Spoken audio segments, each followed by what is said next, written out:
Noticia de última hora. La madrugada todavía no se acomodaba sobre la costa del Golfo, cuando un convoy silencioso rompió la quietud de una brecha olvidada entre manglares y cañaverales de Veracruz. No hubo sirenas, no hubo anuncios previos, no hubo margen para el error. Un portón de hierro oxidado cayó sobre la tierra húmeda, y del otro lado, comenzó un cateo que llevaba años esperando su momento. En plena oscuridad, bajo un cielo cubierto y con el olor salino del mar mezclado con tierra mojada, elementos federales ingresaron a una propiedad que oficialmente no existía, pero que durante más de una década fue uno de los secretos mejor guardados del exgobernador Javier Duarte de Ochoa. La orden no dejó espacio a dudas. Ejecuten el operativo. No vamos a retroceder ni un centímetro. La instrucción salió desde Ciudad de México y llevaba un nombre propio: Omar García Harfuch. Ese rancho, escondido entre caminos de terracería, parcelas ejidales y zonas ganaderas que jamás aparecieron en los registros públicos, era una pieza clave de una historia que Veracruz arrastraba desde hace años. Un estado saqueado, endeudado, herido, que todavía carga las consecuencias de uno de los gobiernos más corruptos de su historia. Lo llamaban internamente el Encantó, un terreno de más de 30 hectáreas camuflado como unidad productiva ganadera, sin escrituras visibles, sin claves catastrales claras, sin relación directa con el nombre de Duarte. No figuraba en las listas oficiales de propiedades aseguradas, no aparecía en los expedientes judiciales abiertos tras su detención, no estaba en los informes de la Fiscalía Estatal ni en los archivos del Servicio de Administración Tributaria. Y sin embargo, ahí estaba. El convoy avanzó sin luces, guiado por coordenadas satelitales, mapas antiguos y el testimonio de un solo informante que durante años cargó con el peso del silencio. Cuando los agentes rodearon la propiedad, lo primero que llamó la atención fue el contraste. Afuera, abandono, maleza alta, caminos maltratados, cercas viejas. Adentro, orden. Árboles podados recientemente, tierra removida, cámaras de seguridad activas y una tranquilidad que no cuadraba con el entorno. Nadie respondió cuando tocaron. El silencio fue la primera alarma. La autorización llegó en segundos, y el ingreso forzado marcó el inicio de una escena que cambiaría el rumbo del caso Duarte. Lo que apareció tras la puerta no era un rancho común. Era un refugio diseñado para desaparecer dinero. Una casa principal de más de 800 metros cuadrados, acabados de mármol, madera fina traída del extranjero, una sala de cine privada con butacas de piel, una terraza amplia con asadores de acero, una alberca cubierta parcialmente y una cochera con espacio para al menos 10 vehículos. En uno de los costados, una bodega refrigerada, aparentemente para productos cárnicos, pero con sistemas de seguridad impropios para una operación ganadera normal. Todo estaba rodeado por cercas reforzadas y vigilado por torres discretas que apenas se distinguían entre la vegetación. Pero el lujo no fue lo que detuvo a los agentes. Fue lo que estaba oculto. En un despacho interno, detrás de un librero móvil, apareció la primera caja fuerte. Dentro, fajos de billetes apilados con precisión, pesos, dólares y euros, sumando más de 20 millones en efectivo. Junto al dinero, relojes de alta gama, joyas, documentos oficiales y pasaportes falsos con identidades múltiples. Uno de ellos, con una fotografía que no dejaba lugar a dudas, estaba ligado a una red de propiedades en Estados Unidos. No era un escondite improvisado. Era un búnker financiero. Ese rancho no estaba a nombre de Javier Duarte, tampoco de un familiar directo. La propiedad figuraba en registros privados bajo una empresa ganadera constituida en el papel como proyecto de fomento rural. Su representante legal era una mujer con apellido conocido en los círculos del poder veracruzano, socia en múltiples razones sociales creadas durante el sexenio de Duarte. Así operaba el sistema. Una firma, un notario, un contrato, un expediente archivado y una estructura que se volvía invisible ante los ojos del Estado. Fue ahí donde el equipo de Harfuch encontró la grieta. Y al abrirla, comenzó a desmoronarse una red que iba mucho más allá de un solo exgobernador. Mientras los agentes aseguraban cada habitación, el operativo avanzaba con una precisión quirúrgica. En una de las bodegas, entre sacos de alimento para ganado, apareció una libreta. Nombres, fechas, cantidades, abreviaturas. No era una contabilidad formal, pero sí una bitácora de movimientos. Transferencias trianguladas, pagos fraccionados, depósitos a empresas que no tenían empleados, oficinas ni actividad real. Empresas fantasma creadas para simular contratos públicos, inflar costos, desviar recursos destinados a salud, educación y obra pública. Veracruz había sido exprimido con método. En el sótano, un agente encontró algo que nadie esperaba. Una credencial oficial parcialmente quemada a nombre de un proveedor del gobierno estatal reportado como desaparecido años atrás. Al mismo tiempo, otro grupo localizaba documentos fiscales con sellos oficiales y firmas de funcionarios que en su momento aseguraron que todo era legal. El general al mando ordenó silencio absoluto. Cada hallazgo era una pieza de un rompecabezas que empezaba a mostrar una imagen completa. No era solo corrupción. Era una estructura organizada para desaparecer dinero y personas. En medio del cateo apareció el testimonio clave. Un extrabajador del rancho, un hombre que durante años cuidó animales y mantuvo instalaciones sin preguntar demasiado, había señalado una habitación que no aparecía en los planos. Detrás de una bodega menor, cubierta con láminas viejas, se encontraba una puerta reforzada. Al abrirla, el aire cambió. Humedad, encierro, abandono. Dentro, archivadores metálicos, carpetas, fotografías y otra libreta. En ella, una lista de nombres. Algunos tachados. Otros con fechas. Todos ligados a empresas, contratos y programas públicos del gobierno de Veracruz durante la administración de Duarte. Entre los nombres apareció el de secretarios, exdirectores de área y operadores financieros que durante años negaron cualquier responsabilidad. Fotografías los mostraban firmando convenios, posando en eventos oficiales, celebrando proyectos productivos que nunca existieron. Cada imagen era una prueba silenciosa. Cada hoja, una confesión no dicha.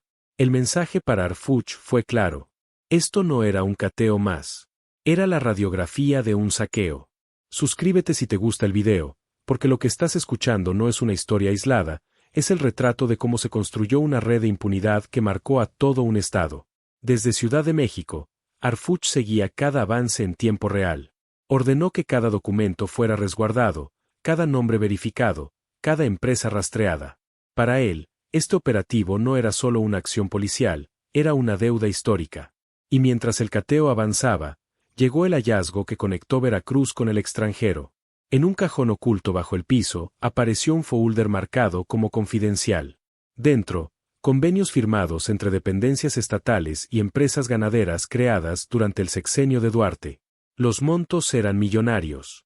El destino, inexistente. Uno de esos documentos tenía un número de folio que llamó la atención de los analistas.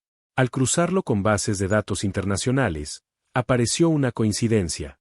Una escritura notarial en Texas, a nombre de una empresa ligada a la misma red. Casas, terrenos, departamentos adquiridos mientras Duarte aún era gobernador. Todo pagado con recursos públicos mexicanos. El saqueo no se quedó en Veracruz. Cruzó la frontera. La Fiscalía General de la República fue notificada de inmediato. En cuestión de horas, se activaron solicitudes de cooperación internacional. Los registros bancarios confirmaron transferencias hacia cuentas en Estados Unidos, abiertas a nombre de prestanombres y familiares. Algunos inmuebles estaban incluso registrados a nombre de menores de edad. El caso dejó de ser local. Se convirtió en una investigación por lavado de dinero y delincuencia organizada con alcance internacional. Mientras tanto, en Veracruz, las reacciones no se hicieron esperar. Comunidades que nunca recibieron apoyo alguno comenzaron a entender por qué. Hospitales inconclusos, escuelas sin terminar, carreteras a medias. Todo tenía una explicación. El dinero estaba enterrado en ranchos, convertido en mansiones, transformado en cuentas en el extranjero. La indignación creció. Las imágenes del cateo se volvieron virales. La casa, el dinero, los documentos. Y al centro de todo, el nombre de Javier Duarte de Ochoa. Pero el golpe no terminó ahí. Una llamada anónima entró al centro de mando. No era una amenaza. Era una advertencia. Hay más propiedades. Más empresas. Más nombres. La fuente fue validada. Un exfuncionario del gobierno veracruzano que durante años guardó silencio decidió hablar. En menos de una hora, el equipo de inteligencia cruzó información y detectó otra propiedad rural, también invisible en los registros oficiales. Otro operativo fue activado. Desde su sala de comando, Arfuch fue claro. Esto no es una cacería. Es una cirugía. Y no vamos a dejar restos. Mientras las aeronaves se dirigían al nuevo objetivo, el mensaje ya había quedado claro. El cerco se cerraba. No solo sobre Duarte, sino sobre toda una estructura política que permitió el saqueo. Cuando los agentes llegaron a la segunda propiedad, el panorama fue distinto. Construcciones dañadas, documentos quemados, un intento evidente de borrar huellas. Pero no fue suficiente. Entre los restos aparecieron contratos, recibos, listas de pagos. La red volvía a aparecer una y otra vez. Los mismos nombres. Las mismas empresas. El mismo patrón. La simulación como método. El poder como escudo. En las horas siguientes, exfuncionarios comenzaron a ser llamados a declarar. Algunos confesaron. Otros intentaron minimizar su participación. Pero todos coincidieron en algo. Las órdenes venían de arriba. Nadie cuestionaba. Nadie se negaba. Así funcionaba el sistema. Y ese sistema empezaba a caer. Las consecuencias fueron inmediatas. Nuevas órdenes de investigación, congelamiento de cuentas, aseguramiento de propiedades. El caso Duarte, que muchos creyeron cerrado, se reabría con más fuerza que nunca. No como un expediente viejo, sino como una herida abierta que exigía respuestas. Harfuch lo dijo con claridad en una reunión interna. No estamos asegurando ranchos.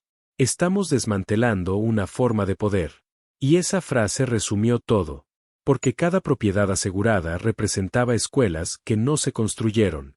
Cada millón desviado, vidas afectadas. Veracruz no fue solo robado. Fue traicionado. Al final del operativo, las imágenes recorrieron el país. El rancho, las cajas fuertes, los documentos, los nombres. La figura de Javier Duarte volvió al centro del debate nacional. Y la pregunta dejó de ser si caerían más responsables. La pregunta fue cuándo. La investigación no se detuvo con los sellos de aseguramiento ni con la cinta amarilla rodeando las entradas. De hecho, ahí fue cuando empezó lo más delicado, lo que casi nunca se ve en cámara y lo que define si un cateo se convierte en justicia o en una anécdota. Porque entrar es una cosa, pero sostener el caso es otra. Y Harfuch lo sabía. Por eso, mientras el rancho quedaba bajo custodia, en paralelo se activó una segunda línea de operación. La guerra contra el papel, contra los folios, contra los sellos, contra la simulación fina. Lo que seguía ya no era derribar puertas, era derribar coartadas. En una mesa improvisada dentro de la misma propiedad, peritos federales comenzaron a clasificar cada carpeta por colores. Las que olían a humedad, las que venían con marcas de ceniza, las que tenían perforaciones como de archivo viejo, las que estaban plastificadas para resistir agua. Cada una contaba una parte de la historia. No con palabras bonitas, sino con números fríos. Pagos. Facturas. Contratos. Actas constitutivas. Comprobantes de supuestas compras de ganado.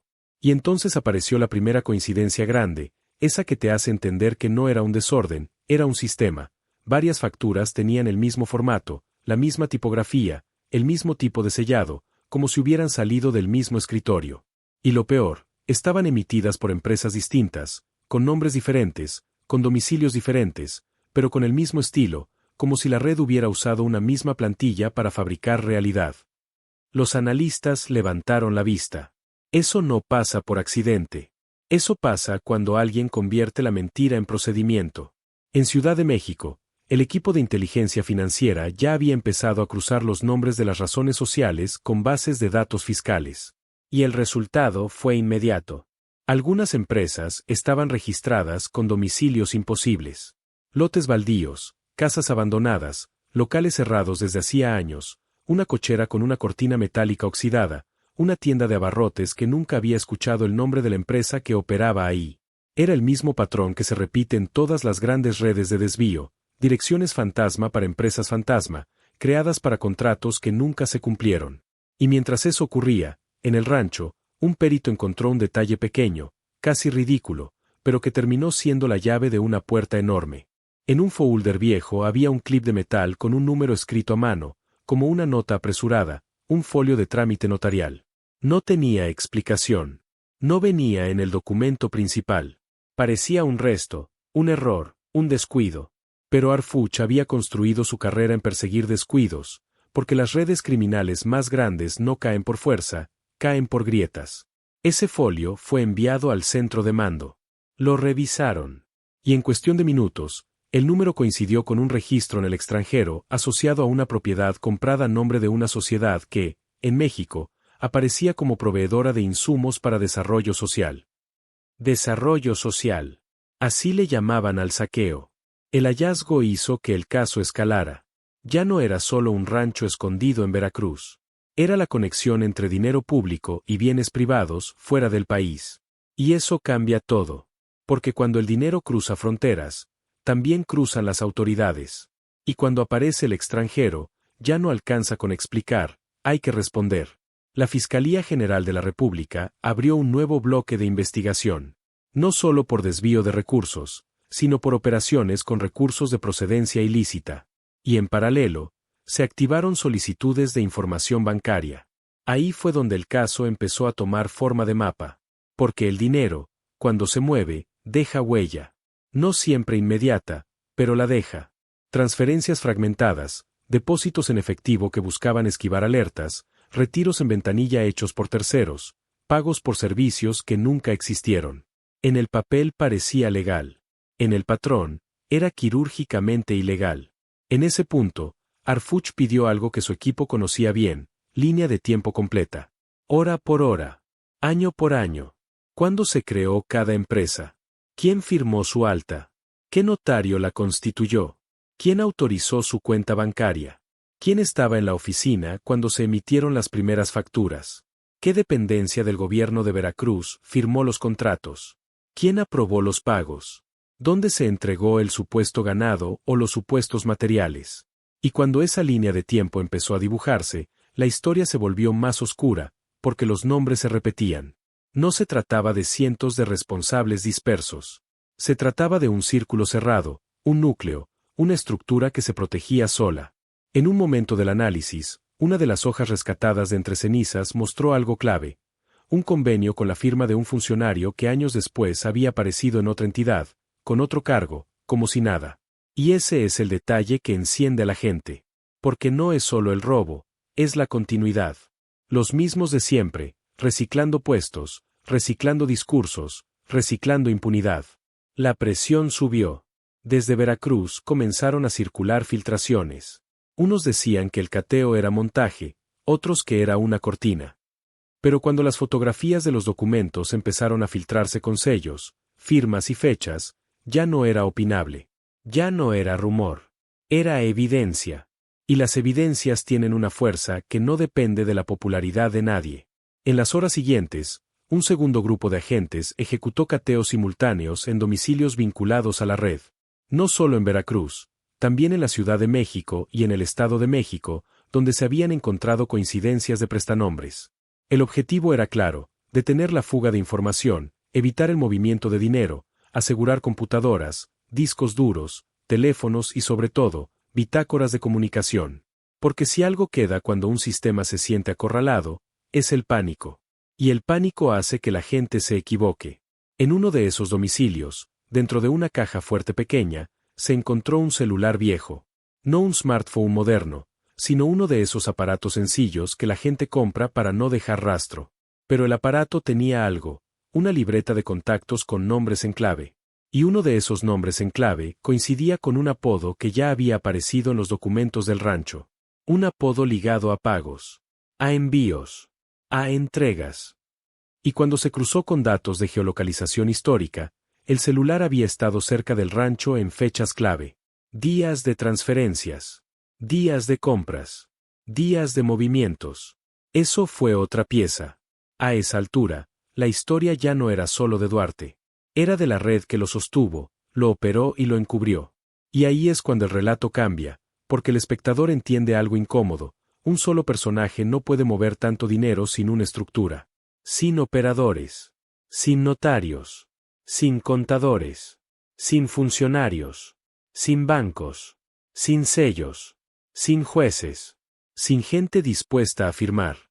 Y entonces apareció el nombre que Harfuch estaba buscando desde el principio. No lo dijo públicamente, no lo filtró, no lo gritó. Pero lo marcó. Era un enlace financiero, un operador que había coordinado pagos durante el sexenio, que había aparecido en varias actas constitutivas, que figuraba como asesor en más de una empresa y que, según testimonios, era quien daba la última autorización antes de soltar dinero. Ese tipo de persona es la bisagra. El puente entre lo político y lo operativo. El que sabe demasiado. El que puede romper el caso o enterrarlo. Por eso, la instrucción fue inmediata: ubíquenlo sin avisar. No lo espanten. Mientras tanto, las comunidades alrededor del rancho empezaron a hablar. Y eso también importa, porque siempre hay alguien que vio entrar camionetas, alguien que escuchó nombres, alguien que recuerda horarios. Un campesino dijo que cada cierto tiempo llegaban camiones de madrugada y descargaban cajas, no alimento, cajas. Una señora recordó haber visto guardias privados con radios y una actitud de aquí nadie pasa. Otro hombre dijo que una vez preguntó qué era ese lugar y le respondieron: son cosas del patrón. Nadie decía el nombre, pero todos entendían. La gente, en México, entiende muchas cosas sin que se las expliquen. El gobierno federal empezó a preparar el siguiente paso: aseguramiento de cuentas y congelamiento de bienes. Porque no basta con exhibir. Si el dinero sigue moviéndose, el sistema sobrevive. Y ahí entró la parte más dura: revisar transferencias antiguas, detectar triangulaciones, reconstruir rutas. A veces el dinero pasa por 5 empresas antes de llegar a un destino final. A veces se convierte en obras de arte. A veces se mete a bienes raíces. A veces se guarda en efectivo. A veces se lava con compras de ganado, de insumos, de maquinaria agrícola. La fachada cambia, pero el objetivo es el mismo: convertir lo público en privado sin que parezca robo. Y justo cuando el caso parecía encaminado, llegó un giro.